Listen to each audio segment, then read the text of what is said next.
Hello everyone, and thank you for joining our today's webinar, which is devoted to endgame and middle game planning. So we are waiting for more attendees to come for a few minutes. Can you please let me know if the video and sound quality is good?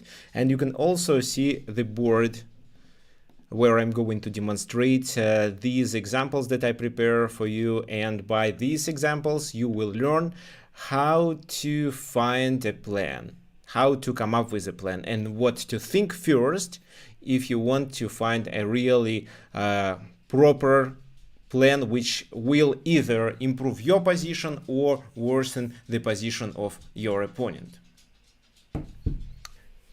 Okay, so I'm waiting for your messages. Okay, Forky, thank you.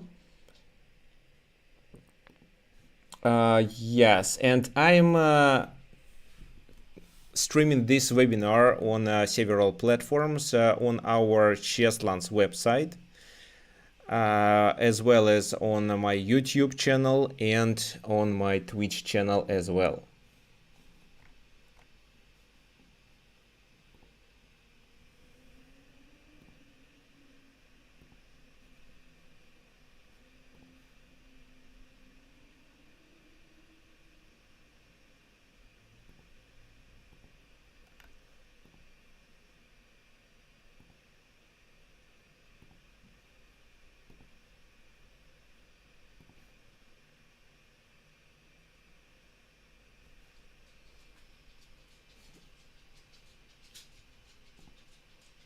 Okay.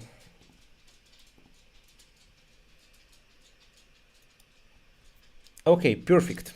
So there was a masterclass conducted by FIDE master Pavel Martynov, and that masterclass was devoted to planning. If you attended that webinar, it's good. You learned a lot. If not, then at least you may learn from this webinar. I'm not going to repeat what Pavel said. I'm just going to improve your ability to think about the proper plan. So let's look at this position as an example. Okay, this lesson will be about 1 hour, maybe 1 hour, 10 minutes, something like that. Let's look at this position. It's white to move. First of all, what do you think white should do?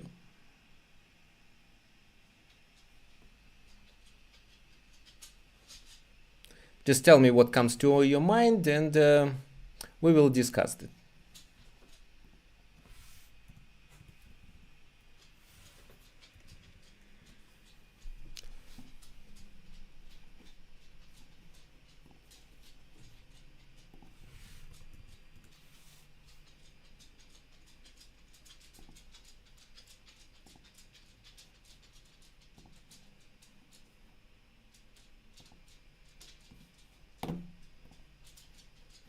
Okay, I'm checking your comments.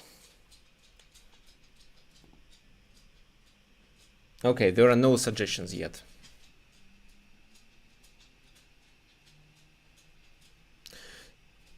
Okay, so well, yes, usually how our logic works. Usually our logic works like that. So you think about something that you can do, and then you think, okay, probably that maneuver improves my position. Let's say if I get the king to the center, it's definitely helpful. Yeah, I agree with you, actually. It's a helpful thing. But you should start with the analysis of the position. You should evaluate it properly. First of all, you may notice that we have a knight versus bishop, and usually the bishop is better than a knight. However, not in this case. Here, the pawns, look at the pawns. They are located on light squares, and they restrict this bishop on, or they restrict this bishop on c6. What does it mean? It means that the bishop is really bad, and most of the pawns are stopped. They are blocked with your pawns. So that means that you can easily attack them with your knight, because your knight is a more flexible piece, and you can attack not only squares located on light squares, but also some dark squares. Another thing you may notice about your pawns is that your pawns cannot be attacked with the bishop, which is good. And there is a key square that you should occupy, either with your knight or with your king. What do you think? Is it better to occupy it with your king, or just somehow bring the knight there?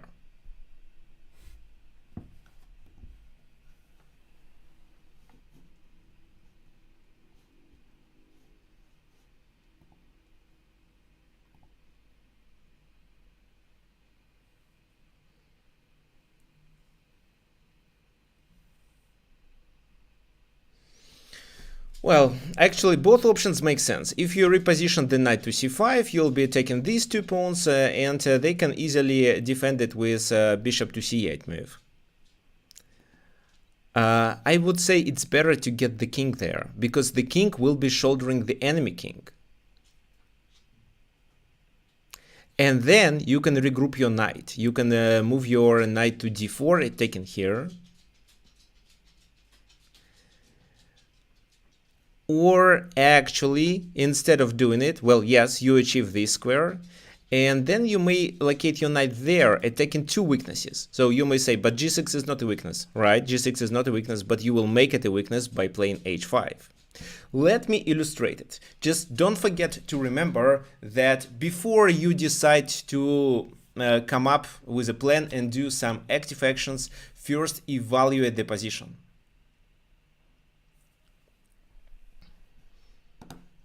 So king f1, king f7, king e2, king e7, king e3, king d7. What then? Here, well, you may go there, but you are likely to reach this c5 square anyway. So first, I would recommend you to continue with knight e2 move and get your knight to f4. What then? Well, they can play h6 maybe, to play g5 to get prepared for knight f4, or they can play maybe this move. And if this move is played, you continue with that, and let's say king c6. So, well, taking on d5 right now doesn't make much sense. So you play this move. Now, with taking on d5, you win the game, because after that you play e6, you chase the king away and enter his camp. That's why they probably need to play something like that. After which, you continue with h5. What's the point of h5 move? Well, with h5 you create another weakness to attack. Well, you may say, well, they may take or they may push. Well, let's look at this. So, for example, this move. Well, actually, yeah, okay. For example, this move, take, then this pawn becomes a weakness. And we are going to take it. So we're going to do this, then that, then go back. And it's hard to suggest any good move. Well, let's say bishop to d5 back. Well, bishop d5, knight f6 is a fork. Okay, not bishop d5, bishop b3. Knight f6, h6, knight goes there, h5, then knight goes there, and then they play this move.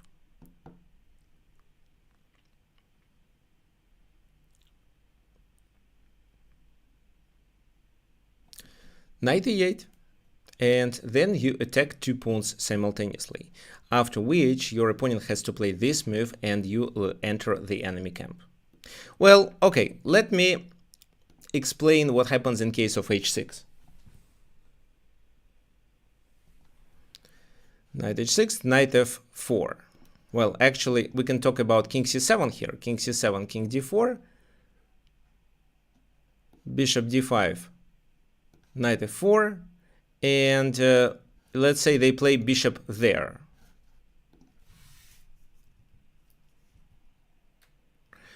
And if they play this move, then you definitely take. So you take on d5. Well, you can take on d5, of course. After that, you play e6. They play that. You play e7. They take, and you enter their camp and just capture their pawns. So, for example, king d7, king goes there, and with let's say with any move, let's say f3, h6,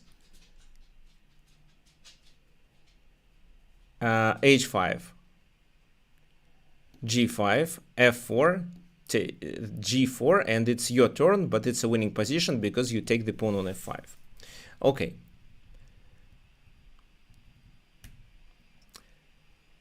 So let's go back to this moment. Knight e2, h6, knight f4, g5. So you may take, but the pawn on h6 is weaker than the pawn on g5. So you play knight h5. Let's say king d8, knight f6, king e7, and only then you move the king. So you are ready to get to c5. If, for example, here you continued with that move, it's actually is winning as well, but I just don't want your knight to be trapped. That's why here you would have to retreat to f6 anyway. So king d4, g takes h4, g takes h4, and after bishop f3, you just enter the enemy camp and successfully take pawns one by one. So you may say it's quite complicated.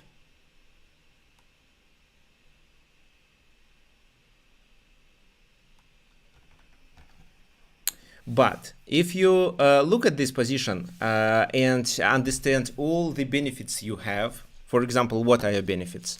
The king can reach d4 and c5 square as well, which is quite an active position. You get more space and it helps you later in the pawn in game to capture the enemy pawns.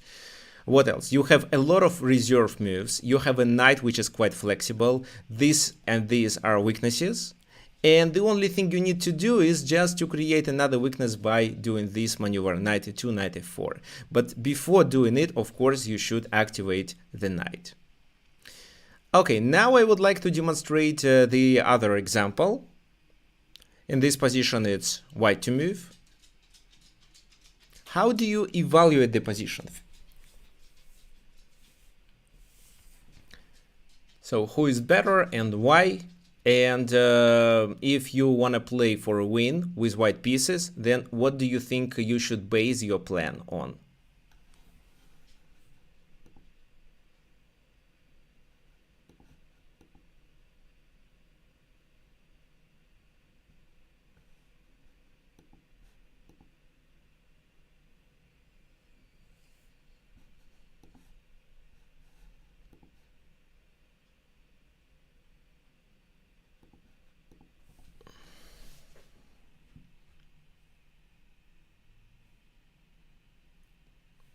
So I'm waiting for your suggestions.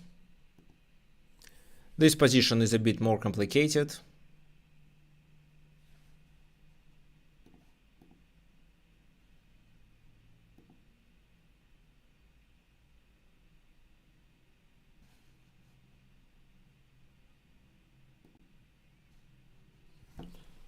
So, okay, John suggests playing b5.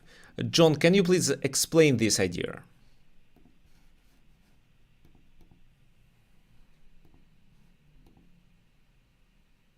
Okay, no more suggestions. Based on having outside passed pawn. Well, yes, I agree, but let me explain it in details. What does it mean? So the material is equal in this position. Yeah, let's first evaluate. The material is equal. These two pawns are hanging. We may take, but then we lose there, which is maybe unfavorable. We don't know yet because we didn't continue with the analysis. So what else? Maybe the back rank is weak. Another benefit that you can take advantage of. You have two bishops. Your opponent has two bishops. If you are going to play, and if there is no concrete tactics that allow you to gain the material, then your winning plan should be based only on creation of a passed pawn. Luckily, you have a pawn majority on the queen side, and these pawns are already far advanced. So by playing b5 and c6, you create a passed pawn, which potentially may allow you to win the game. That's why the first move you have to calculate is b5. But let's discuss. So b5, how do they play? This pawn is hanging, so they may continue with f5 or they may take. So taking is the most logical move. Bishop takes on f3, of course, and you are pressuring b7.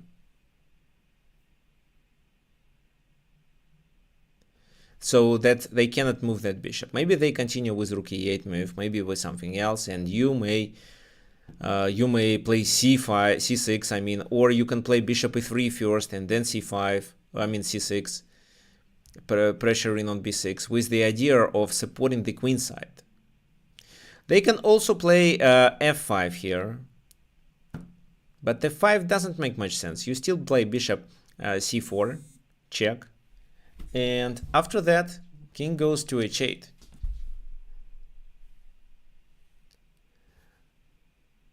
Well, then just that. And the king on h8 is more vulnerable than the king on g8. The only mating idea here is the back rank mate. Well, let's discuss. So it's definitely not this. Why not? Well, if you do this, then after bishop b4, you no longer have any pawn majority on the flank. That's why you have no chances to win this game. Well, if this move works because of some tactical combination, then maybe yes. But if there is no tactical combination, it should be a draw. You cannot win this position 3 versus 3 on the king side and 1 versus 1 on the queen side. So instead, b5, f5, for example, bishop c4, king goes there, and then you continue with c6. What they can play after that? Well, they can take, after which you should, well, you may take. What else you may do in this position? Please take a look and tell me what would you do.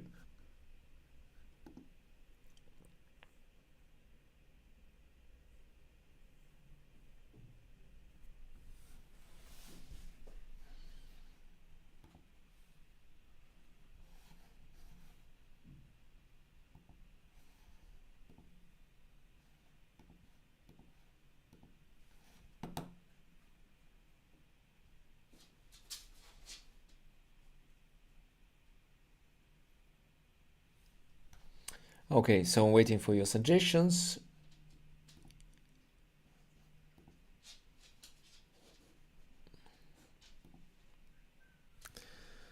Well, actually, there is a tactical solution, and this tactical solution is based on the back rank weakness. You can continue with bishop a3, and if he goes there, it's bishop f7, after which the rook has no squares on the back rank. And if the rook moves up, it's just a checkmate on d8. So that's why after c6, they have to play something else. Maybe bishop a5 to cover this square. C takes b7, bishop takes b7, and then your rook enters the enemy camp. Please notice that, such an option is not possible because you capture on b7 and then still threaten with a back rank mate on b8. You cannot deliver it on d8 because of the bishop, but you can deliver it on b8. So bishop c8 to save it. Maybe this move first with two ideas, b6 and bishop b2. So bishop b6 with a temper, rook a8, this is a pin, and you are threatening with bishop e6. And after that move, you can just play something like that. It's not obligatory, just one of the lines to illustrate that with initiative, with a passed pawn, you are playing for a win. So they cannot take because of the back rank weakness. Okay, so f5 doesn't work at all. The most logical continuation is, of course, e takes f3. Bishop takes f3. b7 is vulnerable, so they cannot use this bishop. And, well, black thinks they should activate their rook, and they play rook e8.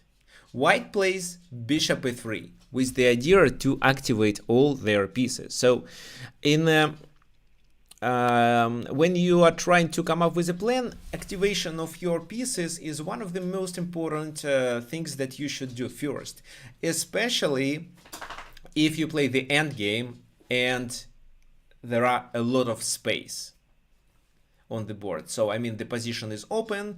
Well, you should open the files for your rooks. You should activate your bishops, for example, in our case, or the knights if you have them. So pieces activity and pieces coordination is very important, especially in the endgame. What happens then? Well, in the game, it's from a real game, they played f5. But let's say they retreat to cover this square. Then there are few things you can do. You can play b6 or you can play c6. For example, b6, king f8, and then c6. They cannot leave the pawn on b7 hanging, so they have to take. You take with the bishop, and then you play this on the next move. So rook e7 cannot be played because of rook d8.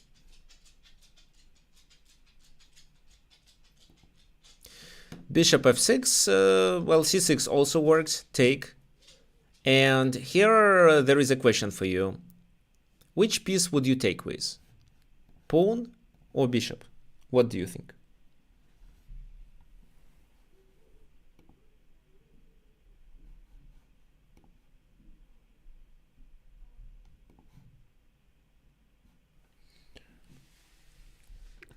Oh, by the way, guys, if you are watching this video on YouTube, please don't forget to add some likes for us to promote it.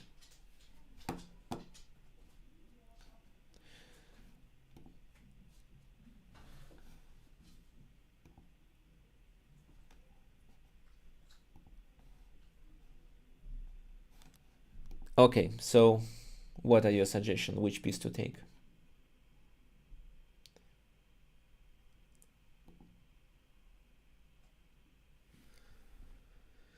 So take with the bishop and attack the rook, or take with the pawn and get your pawn closer to queen in square. So either these or these are the queen in squares. Well, I'm sure that you answer take with the bishop. Why? Because this is a tempo gaining move, and you are about to play b6, so you gain a tempo, and on b6 your pawn is on the 6th rank. Moreover, if you take here with the pawn, the c8 square is blocked, and you first should get rid of the bishop. But the b8 is not occupied, so it's easy for you to promote. For example, rook d8. Take, then b6. Luckily, our bishop on a3 is active enough to protect it. They play something, you play that, they stop it, you play bishop a7, and you gain a bishop, getting a winning position.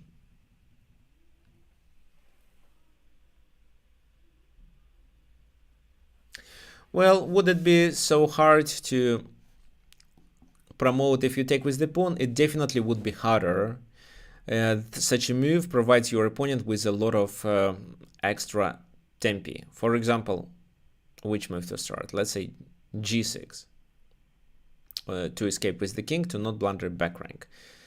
Well, then you may continue with c7. Then you play this move, and then rook d8. So king g7.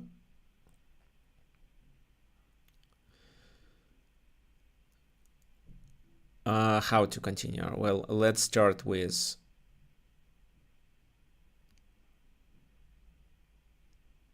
what we can start with. Well, we can defend it like that, which makes sense, or we can attack the rook. So let's say we attack the rook, they play rook e7, and after rook d8 they just take here, which is quite unfavorable for us. Well, that's why I would suggest you to start with this move to prevent rook e7.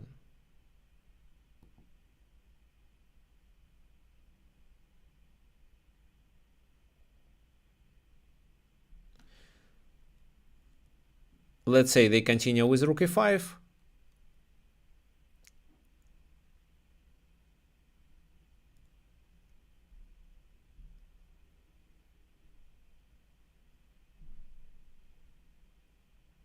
Then you play bishop d6. The rook has to move, for example, there. Or, well, if rook moves there, it's bishop to g4. I'll show you. Maybe there is a better option. Yeah, let's say bishop g4, take, do this, then that, and then you promote. But that can be a draw, actually. So yeah, it's a bit hard to promote the pawn. Let's say king g7. Maybe you have a better solution here. Well, bishop f4. Let's say something like that. Well, yeah, so you experience some issues and you may not win. Taken with the bishop with a temper when when the b8 square is not under the control, makes more sense. So if this move, then bishop c5. So, and after they play rook d8, you do the same. So yes, there is a difference taken with the bishop or taken with the pawn. If the square, the queen square is blockaded, then it's a bit harder. Okay, so here our plan was based on the logic. If we are playing for a win, the only chance for us, there are two chances: to find a counter strike, to find a tactical strike, I mean, and to convert our pawn majority on the queen side and get a passed pawn. Okay, the next example, look at this position and try to evaluate it first. It's white to move. The black queen is threatening on d3. Well, I'm not saying white is winning, and I would say the position is approximately equal. I just want you to take advantage of your piece's activity, of your active rook on c8, and suggest something that in your opinion improves your position. So what would you do? Please think. I give you some time, maybe 2 minutes here. Try to come up with a plan.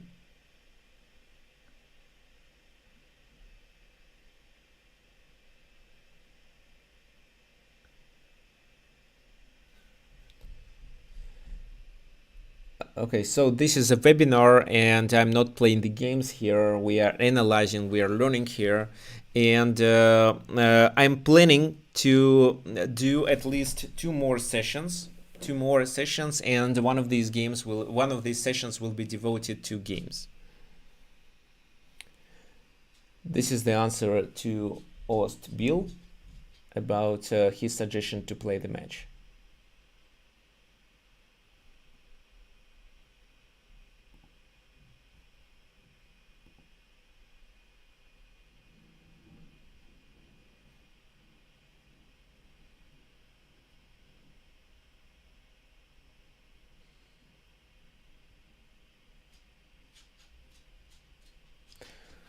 Okay, if speaking about your previous example, I think you were right about bishop d4. When the rook comes to e5, bishop d4 was a good move.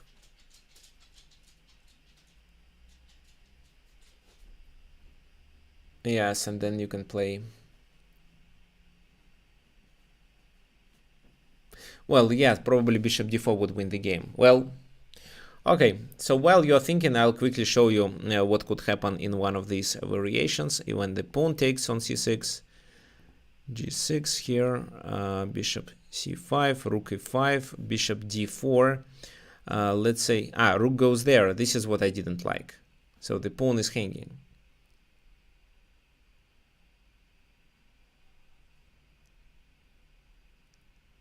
So this move,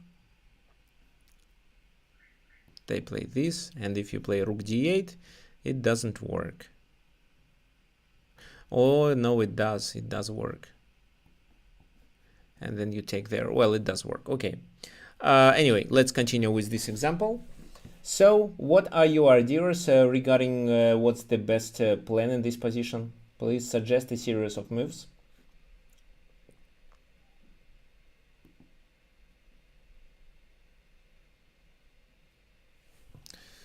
So bishop b4 somehow, right? But then they take with the knight.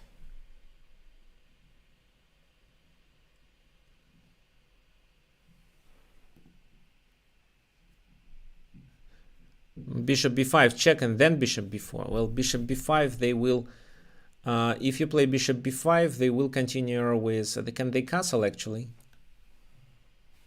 Okay. Well, yeah, they can castle, and after that bishop b4 doesn't work. They exchange the queens, take on b4 and get a more favorable pawn structure. Okay, what other plans do we have? Bishop c3 to activate it. Okay, here Brian suggests bishop c3 with the idea of castling. They, let's say, castle as well. And then something like knight g5 in order to attack h7, and the knight is not taken, cannot be taken, that's right.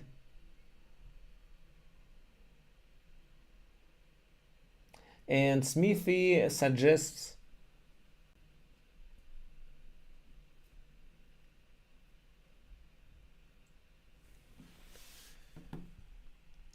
queen a4. Well, queen a4, queen d3, rook c6, but then, yes, queen d7. Well, they can play something else, actually. They can castle. That works as well, so there is no advantage for white.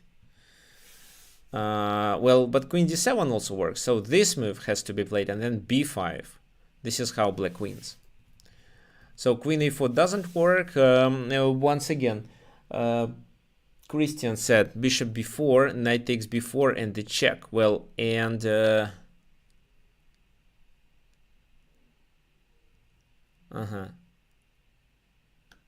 so end of this move, take. No, take with the rook. No, taking with the rook doesn't make much sense. So taking with the rook doesn't make sense because of that, and then just castle. And after this move, it's bishop f3, and this is the endgame with the bishops of the opposite color, which is likely to be drawing. But maybe you may suggest take, and then this. But if that happens, it's bishop takes bishop, then king e7, and it's also a drawing position, maybe even favorable for black. So knight retreat, knight goes back to c6, and well, you can do that. You can take with the bishop, but I don't see any advantage. Another thing you can do, you can continue with knight d4, but once again, here they can just continue with a6. This is one of the options. Continue with bishop c5, or just this, which is also fine. So take, king d7 is also okay. So no advantage. Okay, let me quickly check if there are any other solutions. No. So, well, let's talk about this one. Bishop c3, let's say they castle. Well, and I doubt that we can play this move right away. If they take, they lose the queen.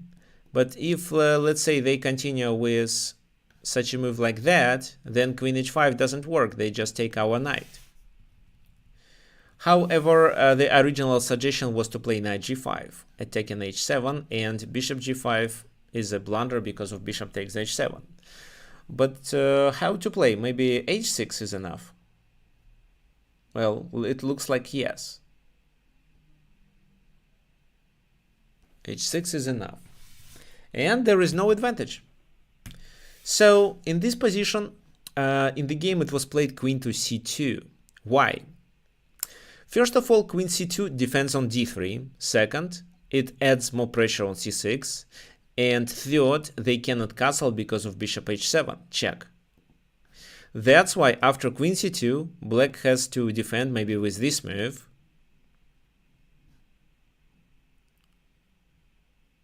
Now, white can castle. So moving the knight isn't a good idea. So let's say if the knight moves, you can take on c8, or you can deliver a check first.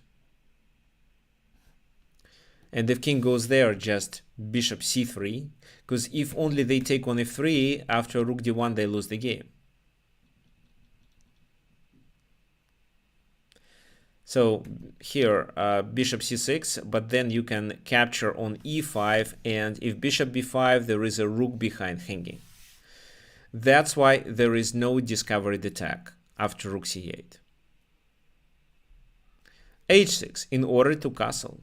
Rook fd1, you are threatening with bishop b4 as well as a bishop to b5, a bishop h7. So let's say if here they decide to castle, then it's just bishop c3 and you are threatening with bishop h7. Actually, almost the same thing happened in the game. Queen b8 was played. White continues with queen a4. If black just loses a temper, it's knight d4, and this knight on c6 is lost. So they have to castle immediately.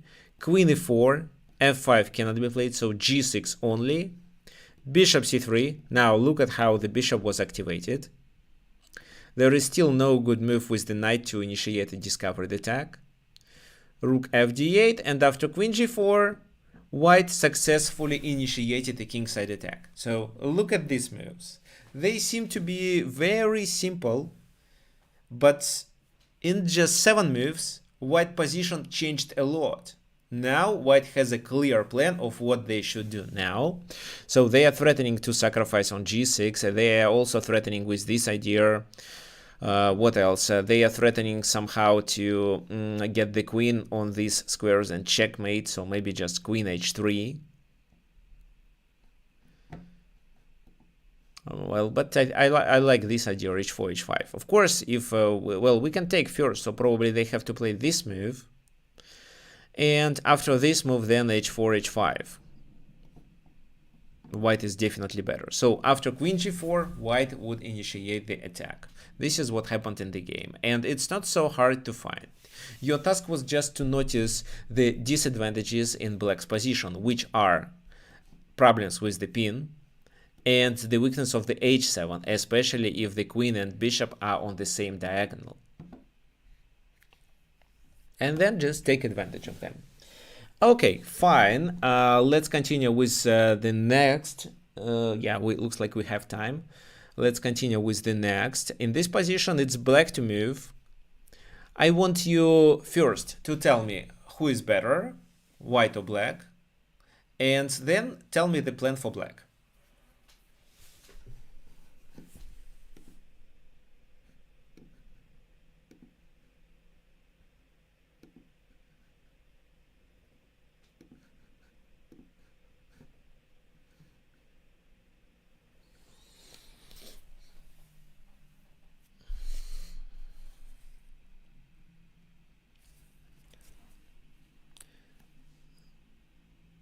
So I'm going to help you with the evaluation. I'm going to tell you what I see. Well, white has more control over the center because they have the pawn on d4 and they have a bishop pair.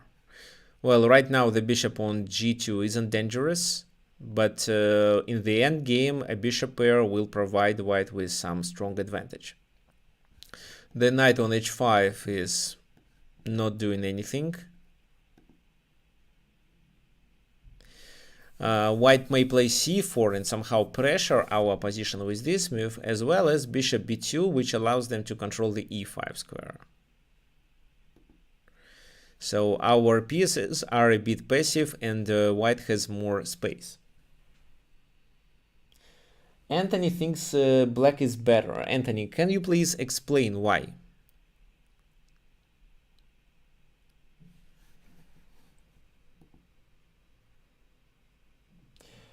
Okay, so 4K also prefers black because the king is safe and all pieces are focusing on the white king. Well, which all pieces? So are you going to sacrifice on g3? No, it doesn't work. But what other pieces?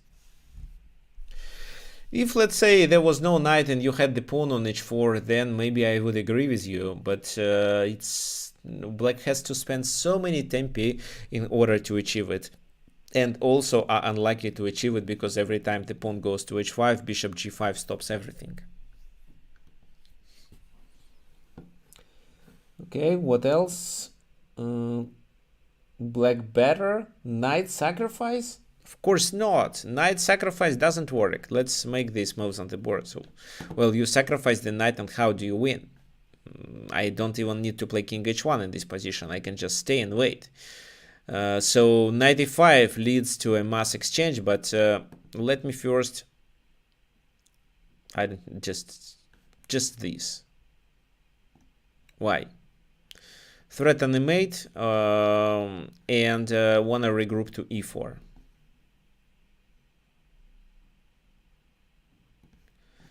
So knight f6, for example, knight e4. Let's exchange. Knight takes, queen takes, and this move doesn't make much sense. So no, knight g3 doesn't work. Neither knight g3 nor bishop g3.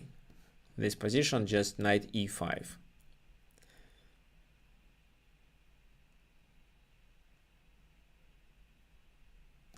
Well, maybe I just don't want to sacrifice. Okay, knight g5. I offer an exchange and also threaten a mate. That is better. Okay, no. Let me just quickly check. Okay, so white seems safe. Yes, so black. Yes, black pieces aren't well coordinated. That's true. And here Smithy, I think, is correct. He wants to play e5.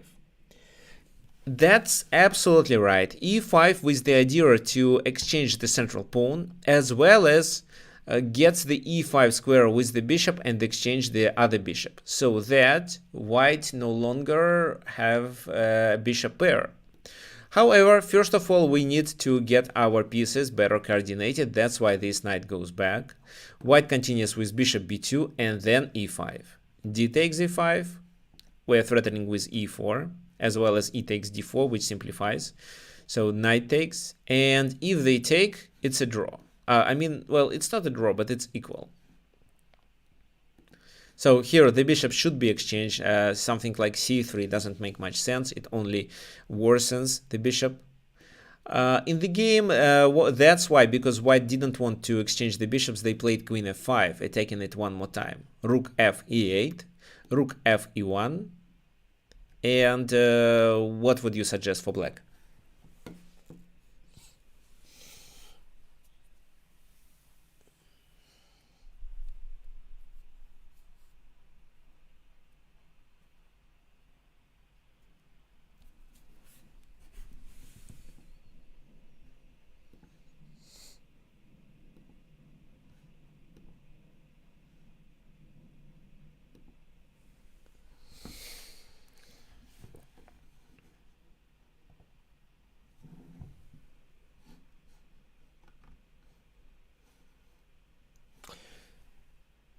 So what's the simplest way for you to...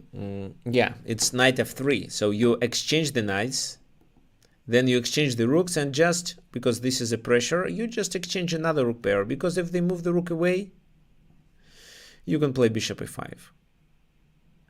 So let's say rook d1, bishop e5. Take, take. So there is no mate. Don't worry, it's not a mate. Knight e8.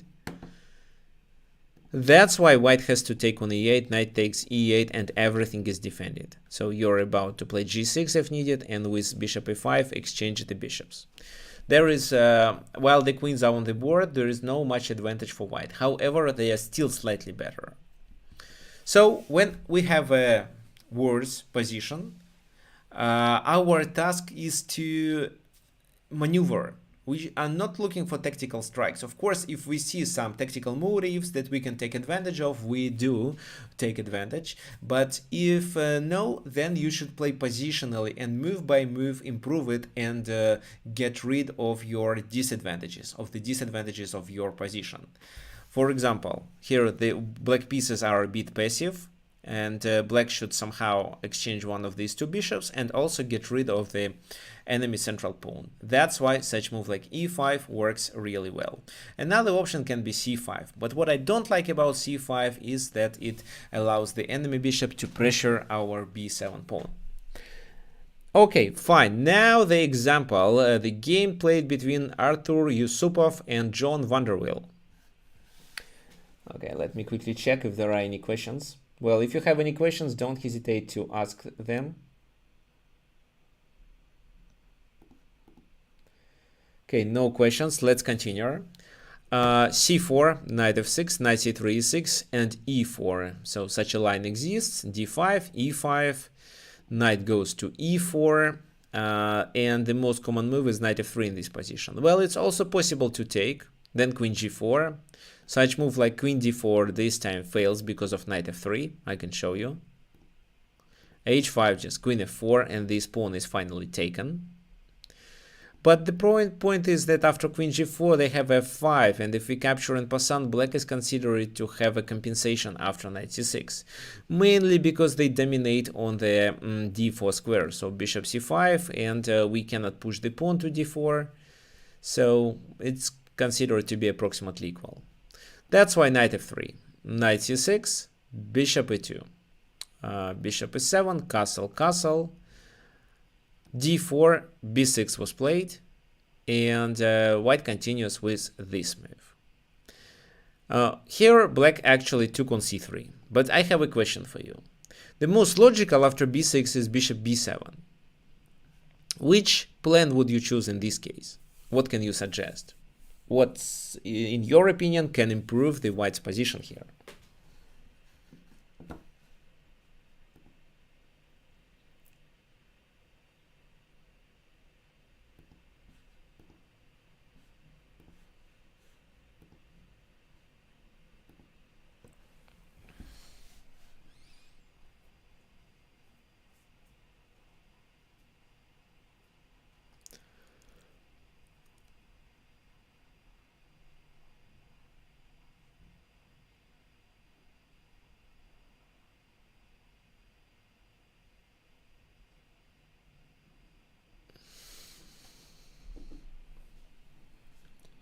So, what is your suggestion? Bishop d3, b3, rook c1. So, well, yeah, first rook c1. Ah, you mean they have to react, they would take. I think they would take on c4 then.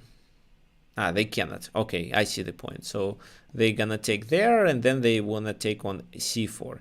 Well, it's almost similar to what happened in the game, but no. If bishop b7, then it makes sense. Yeah, then it makes sense to block that bishop. So c takes d5 and rook c1, like Smithy suggests. Yes, also Brian suggested it. So yes, and after this move, just rook c1. Well, you may say with the pressure on c7 and the bishop on b7 becomes really bad.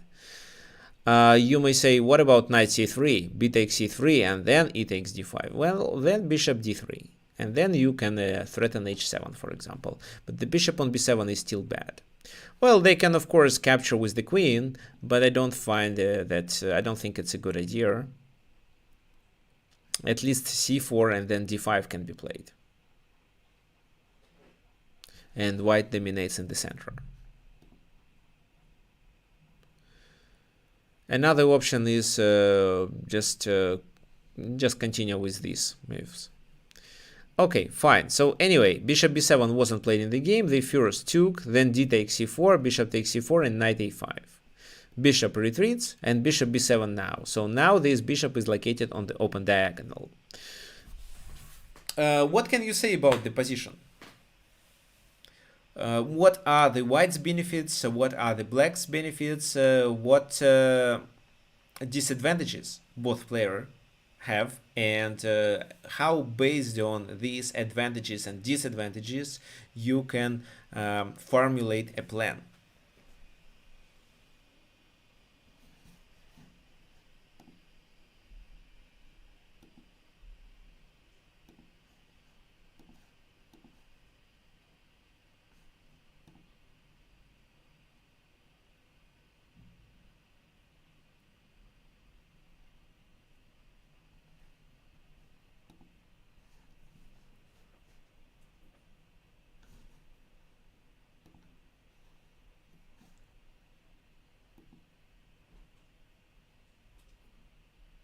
So more space for white, and possibly attack on the king side. Okay, what else?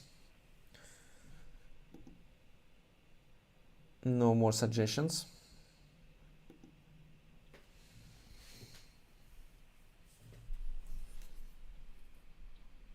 By the way, while you're thinking, I completely forgot to tell you that there is a tournament on the 11th of June. Let me show you.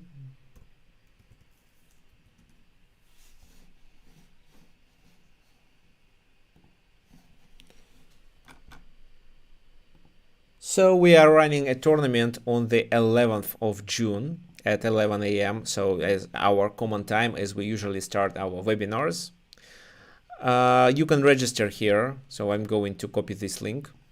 And so you can register. What do we get as prizes? So all 5 first players will get a 1-hour class with a FIDE master. It's one of these guys. FIDE master Nikolai Yordanov or FIDE master Armin Musovich.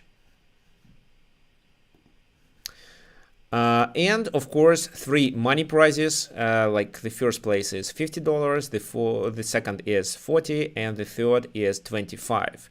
And of course, I'm going to check all the games for cheating, because last time we detected 3 cheaters, if I'm not mistaken, and the first one actually won the game. I mean, won the tournament, and when I analyzed a few of his games, it was obvious for me that he was definitely cheating with no doubts. Later, Chess.com banned him for cheating. So this is the tournament. Please register. The link will be sent in the chat.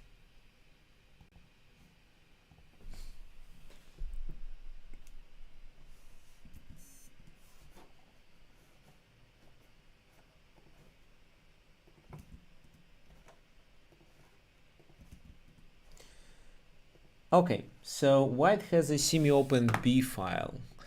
True, but can you take advantage of it? It seems to me that the B6 pawn is strong enough, and if you could somehow do something like that, I would say yes, but you cannot.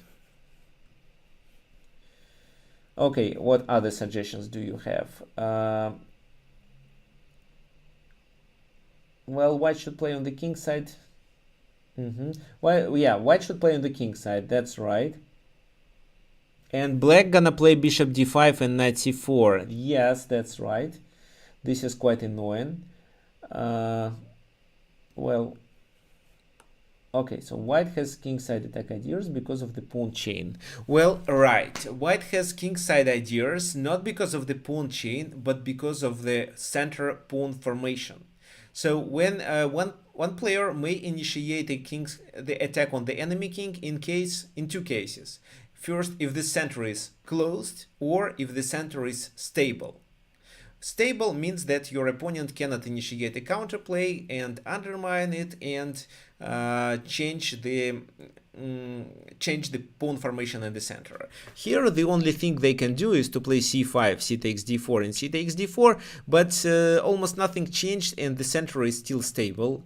So they get the c file to enter our camp, but that shouldn't be a big issue.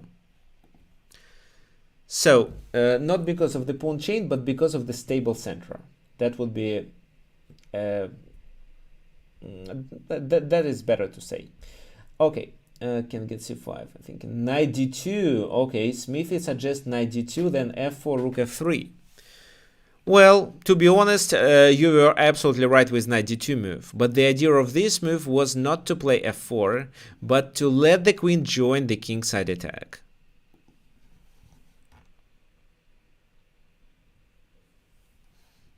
So queen c2 does nothing because just h6. Knight d2, that was quite clever. You also control the c4, and you do not need this knight defending on d4. You have a bishop already doing it. The game continued with, well, queen d5 doesn't work. Well, maybe if you don't want this, because who wants to exchange the bishops when you have an attack on h7? So you play queen g4, but c5 was played. c5 is a better move. Queen g4. And queen g4 threatens with bishop h6, which is obvious. That's why they played g6. g6 creates another weaknesses, f6, h6, and also this plan becomes possible. That's why knight e4 trying to enter the enemy camp. C takes d4, c takes d4. Knight retreats back in order to attack on d4.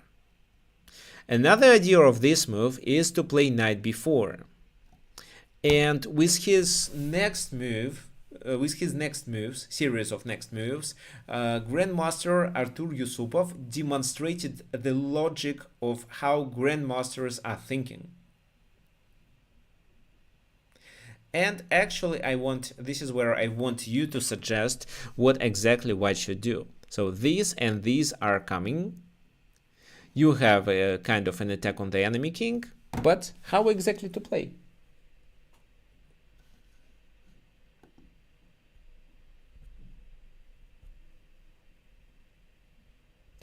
Well, queen c2, g6. Yeah, I think, John, I think queen c2 is a wrong move because it provokes h6, not g6.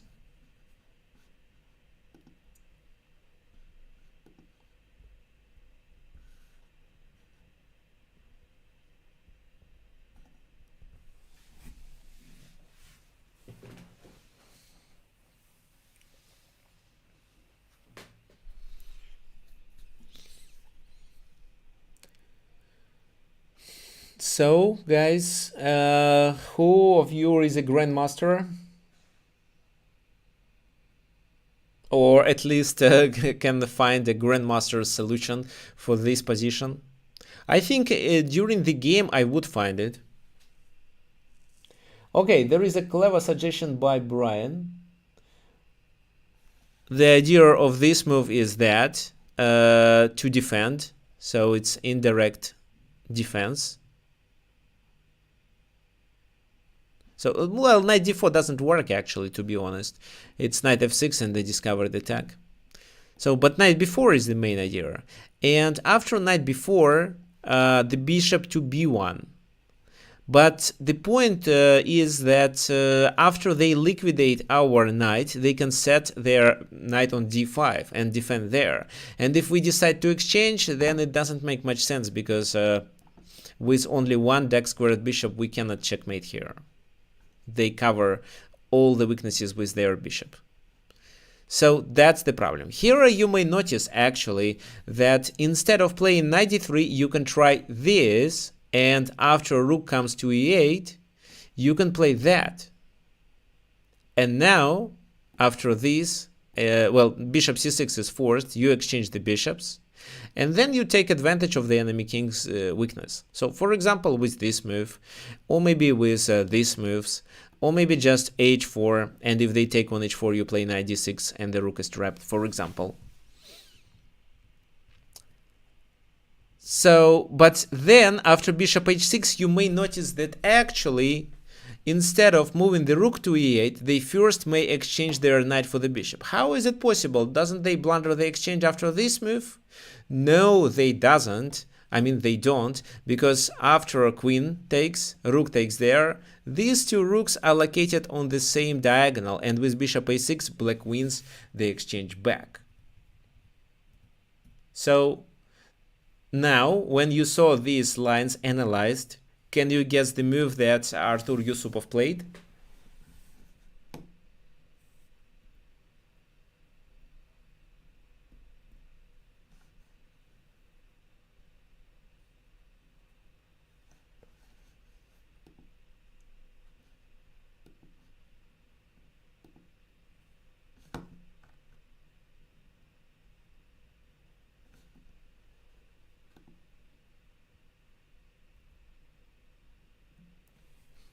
Okay, who can guess? Well, rook ad1 is generally good, but the problem is that the d3 and the f1 rook can be pinned with the bishop from a6.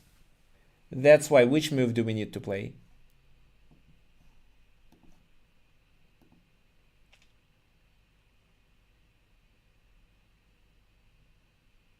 Come on, guys, I'm sure you understand. No, John, it's not h4. But h4 deserves attention, of course. I don't like h4 because of this move. And then knight goes to d5. Well, this, yeah, knight b4. Okay, well.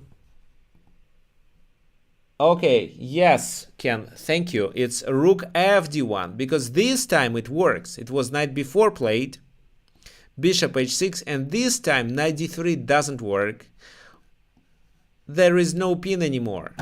That's this is how white could gain the exchange. That's why after bishop h6, the rook has to move immediately to e8. Then bishop b5, the bishops are exchanged, and the knight doesn't occupy the d5 square. What does it tell us? It tells us that we have at least two extra tempi to continue our attack. Can you guess the next move that Artur Yusupov played here? Who can guess? So actually, this is what they want, to be honest. Maybe you have enough time to play h4, h5, but I'm not sure everything should be calculated. Or maybe you play this and that. Or maybe you play this move, exchange, and try to occupy f6. But if you play this, they take. You take with the knight to not exchange the queens. Then you have to go back. And they can just bring the knight to d5, covering f6. So bishop g5 definitely doesn't work.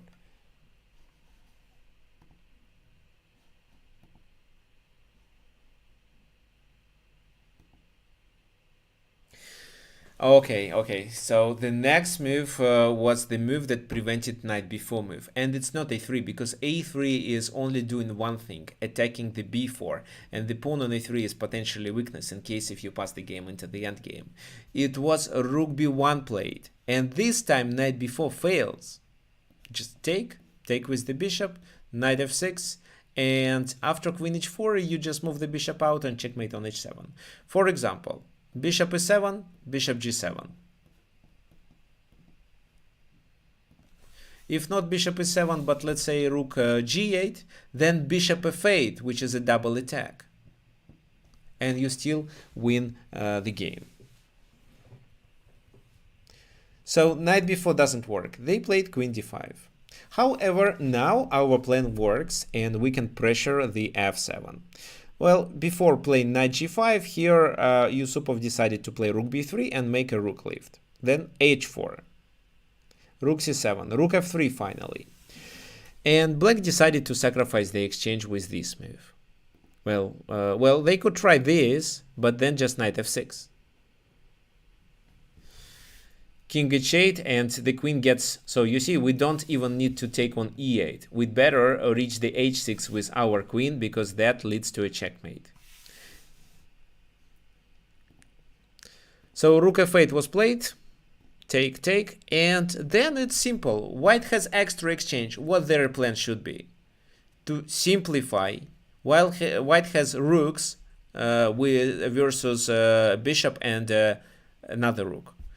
That's why open the rooks. d5. E takes d5, rook takes d5, knight b4. Rook goes back to d1. So rook c6 and knight d6 in order to attack and to exchange pieces. Well, here black continued with this move and simply blundered a piece, but it's hard to suggest anything. Well, actually they didn't blunder. They could play this move, after which you have to take, they take on d1, so it's an exchange. But then you take on f7 and the game is over.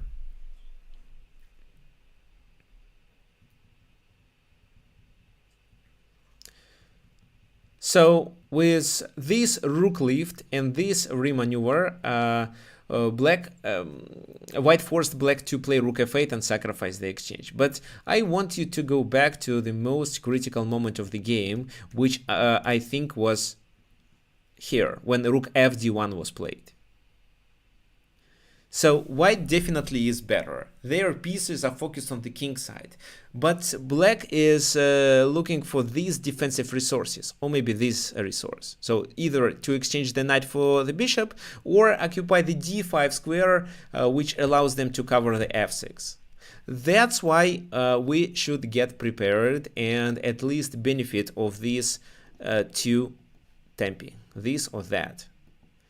And this is how, by having in mind some prophylaxis and also some attacking resources, Yusupov found a right plan with rook fd1, bishop h6 and bishop b5, which worked and provided him with the advantage.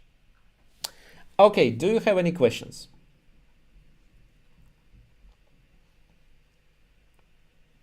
So, okay.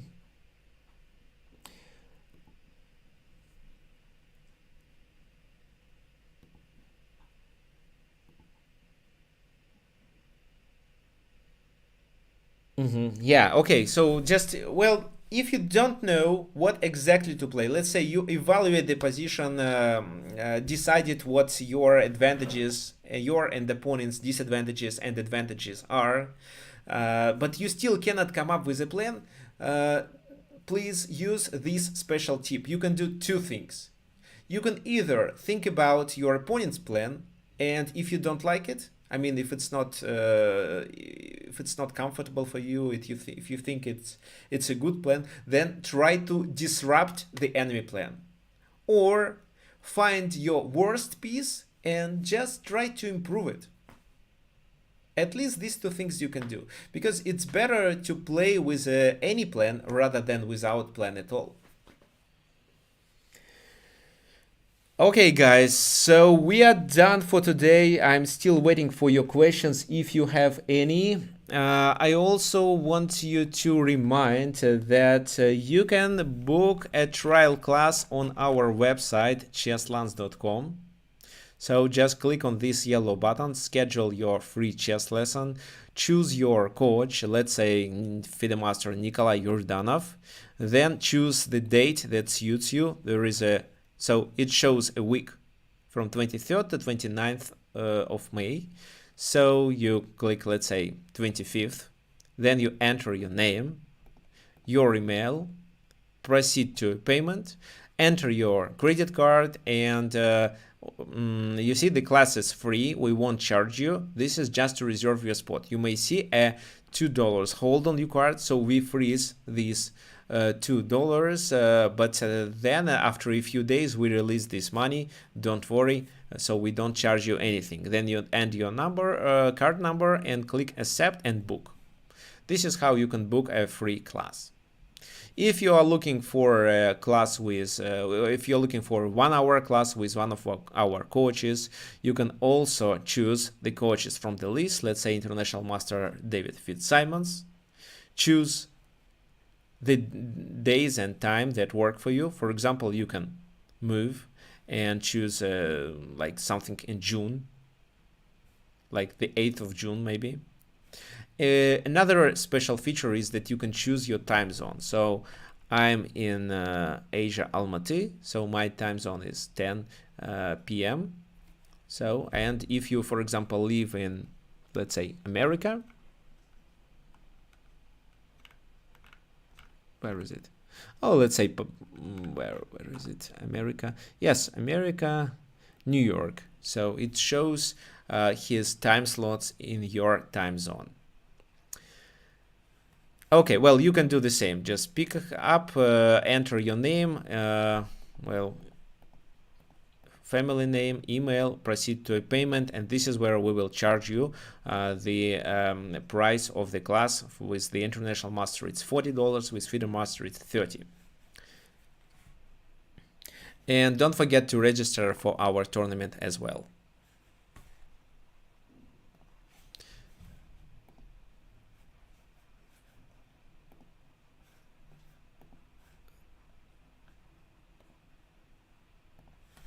Okay.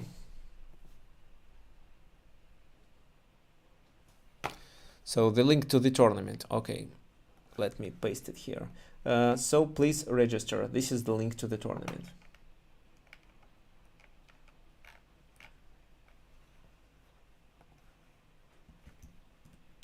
So again, I paste it everywhere.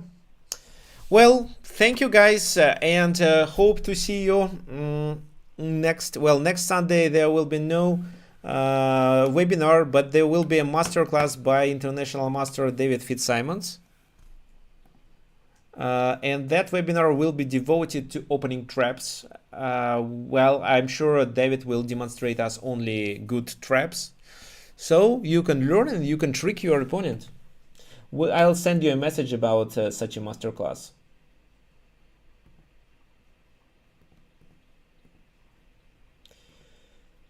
So perfect, and see you next weekend.